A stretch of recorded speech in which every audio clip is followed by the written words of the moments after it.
Tata Motors पर है हमारे पास। इनका सवाल है कि क्या ये और ज़्यादा नीचे आ सकता है? बीच में काफ़ी हल्ला गुल्ला मचा कि ट्रम्प साहब के चलते क्या असर होगा इन पे। अब आज की स्थिति में ताज़ा नज़रिया क्या है इस पर? इसमें सिचुएशन बहुत क्लियर तो नहीं है टाटा मोटर्स में। बेटर ऑप्शंस तो ऑटो एंसिलरीज ही हैं, लेकिन फिर भी मुझे ऐसा तो समझ में जो आता है कि 600 के आसपास डाउनसाइड इसका रिस्ट्रिक्ट होना चाहिए। 575 के आसपास डाउनसाइड रिस्ट्रिक्ट होना चाहिए। तो इसके पूरे पैटर्न को रीड करने के लिए ब्रेकआउट पॉइंट पे अगर जाए भी तो 600 608 का कुछ ब्रेकआउट पॉइंट था इसका, 604 का। तो उसका थोड़ा सा अगर थ्रोबैक लिया भी तो 575 तक हो सकता है। उससे ज़्यादा तो डाउन साइड नहीं होनी चाहिए, इस रेंज में ही रहना चाहिए। हाँ, ये है कि इसका इमीडिएट मूवमेंट शायद अभी नहीं होगा, लेकिन डाउन साइड ओके नहीं राजीव जी, इसका डाउन साइड का थोड़ा सा चक्कर हो सकता है। आप एक काम करिए ना, ये पूरे पैटर्न का ना, हाँ, जहाँ से शुरू हुआ है रिट्रेसमेंट डाल दीजिए ऊपर। पूरे पैटर्न का यानी कि आप कह रहे हैं लगभग ये दिसंबर 2022? हाँ, ये जहाँ से शुरुआत हुई है या मार्च 2023?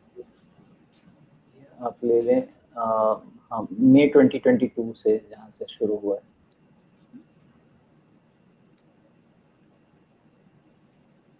ओके, तो ये जो आप रिट्रेसमेंट हमें दिखा रहा है, ये भी 78.6% रिट्रेसमेंट पूरा कर चुका है। कर चुका है, लेकिन ऊपर कोई मूवमेंट आ नहीं रहा है इसमें अभी। तो मेनली तो यही समझने वाली बात है कि ये पूरा पैटर्न का थ्रोबैक हो चुका है, लेकिन फिर भी अभी उसके नीचे ही सस्टेन कर रहा है ना ये, मतलब 700 के तो नीचे ही चल रहा है अभी। जब तक वहाँ रिवर्सल नहीं होगा 700 का, तब तक तो कुछ भी इस पे कॉल लेना नहीं चाहिए, मेरा तो अंदाजा यही रहेगा। अब इसका दूसरा तरीका क्या है कि इसी रिट्रेसमेंट को ना आप एकदम ओरिजिन पे लेके चले जाइए, जहाँ से इसने शुरुआत की थी, अपना कोविड वाला लो, जहाँ से शुरुआत हुई थी। अगर वहाँ जी, से कोविड लो से भी हम इसको लेके चलते हैं तो भी ये 500 तक का डाउनसाइड इसमें रूल आउट करना तो हमें नहीं चाहिए, उसका पॉसिबिलिटी रखना चाहिए। जैसा रिजल्ट, जैसा मार्केट का सिचुएशन, उस हिसाब से चलना चाहिए। ये मैं आपको लंबे समय के हिसाब से समझा रहा हूँ, लेकिन इसके ट्रेडिंग के जो बिहेवियर्स हैं वो अलग अलग हैं। जी। तो फिलहाल अभी अगर उतना लंबा ना देखें शॉर्ट टर्म में, पहली चीज़ ये कि जो अभी बॉटम बना है 535 के आसपास का, ये बॉटम कितना भरोसेमंद है, या आप कह रहे हैं कि वापस ये पेयर्स हो सकता है, 500 तक की गुंजाइश हमें रखनी चाहिए? एक काम करें, आप डेली चार्ट पे ही आप होंगे, आप एक कैंडल देखिए 3 मार्च का, 3 मार्च, जी, ये आपकी डोजी कैंडल है ना, ठीक है। अब इस डोजी कैंडल का लो आप देख लें, ये लो करीब 610 के आसपास का होगा, 606 606 का का। है। जी, अब ये पैटर्न ऐसा बना रहा है कि 606 को अगर किसी को याद रखना है तो 600 रखें, कि इस टाइम अगर इस चीज़ को सस्टेन करना है, रिवर्सल लेना है, तो किसी भी तरीके से अब इसको 606 के नीचे क्लोज नहीं, उसके जी, नीचे क्लोज देना है तो फिर मेरा असेसमेंट ये होगा कि फर्दर लो भी बनेगा, नहीं तो चीज़ यहीं पे कंसोलिडेट करेगी और फिर आगे इवैल्यूएट करेंगे। जी। अच्छा, इसी शेयर में एक और हमारे मित्र हैं शशिकांत जी। शशिकांत क्लासेज है, तो हो सकता है इनका नाम शशिकांत ही हो, नाम लिखा नहीं है इन्होंने। ये 900 पर लेकर के फंसे हुए हैं, पूछ रहे हैं कब तक इनका भाव आएगा। इसका तो मेरे पास कोई जवाब नहीं है शशिकांत, लेकिन 900 आने के पहले आप ये प्रार्थना करें कि 730 के ऊपर सस्टेन होना शुरू करे।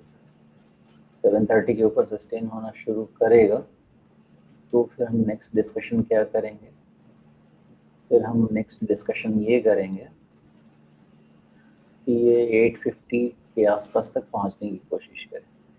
900 की बात तो अभी थोड़ी सी मुश्किल लगती है जी। तो 730 और उसके बाद फिर 850 ये लेवल्स देखने की उम्मीद करनी चाहिए। अभी फिलहाल इनका भाव आने में ज़्यादा समय लग सकता है। हाँ, एज लॉन्ग एज 600 का रिस्पेक्ट कर लेते जी, और अगर कहीं 600 के नीचे जाने लगा तो फिर दिक्कत बढ़ जाएगी। वैसे स्थिति में फिर इनका घाटा भी और बढ़ने लगेगा। तो क्या आज की तारीख में अभी 644 पर है, इनके लिए शशकांत जी के लिए क्या ये 600 एक रिस्क मैनेजमेंट पॉइंट होना चाहिए? लेकिन काफ़ी दर्द होगा, 900 की चीज़ 600 हो जाए। देखिए 900 की चीज़ तो वैसे भी आपकी 650 हो ही गई है, तो दूरी तो ऑलरेडी बहुत ज़्यादा हो चुकी है। जी। टाटा मोटर्स वगैरह कंपनी अब इतना नीचे आया है तो फिर आप इसको इन्वेस्टमेंट की तरह ही सोचिए।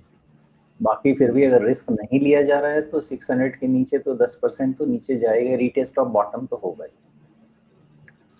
तो 1-2 क्वार्टर का रिजल्ट के पहले तो इस पे कोई डिसीजन नहीं लिया जा सकेगा, और मुझे इस पे डिसीजन लेने के लिए 730 के पहले कुछ है नहीं। उसके पहले डिसीजन लेने का मेरे पास कोई पैरामीटर नहीं है कि मैं किसी भी तरह का डिसीजन ले पाऊँ। तब तक इसको वीकिश ही रखना पड़ेगा, मोस्टली रेंज बाउंड रखना पड़ेगा।